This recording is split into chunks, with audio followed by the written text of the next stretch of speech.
Милионите евра потрошени за кафе, наполитанки, локоми, тоните расипано месо.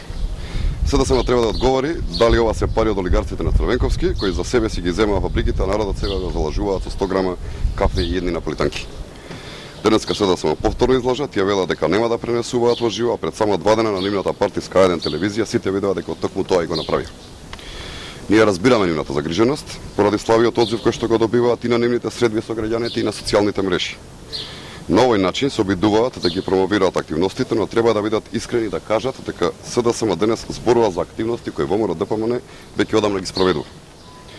И не само овие, туку и многу други начини на комуникација преку интернет со кои што представниците на ВМРО ДПМН се во секојдневна комуникација со граѓаните. Да подсетиме, ВМРО ДПМН прва направи специјализирана интернет страна за овие избори, со што возложи значително подобро информирање на граѓаните. ВМРО ДПМН прва и единствена политичка партија која што започна да ги пренесува во живо партиските настани исклучиво преку интернет.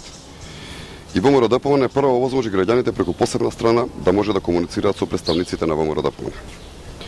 Денеска СДСМ уште еднаш покажа дека ја копира ВМРО ДПМН и со тоа ја покажува нивната безидејност, немање на капацитет и концепт. Граѓаните заслужуваат многу повеќе.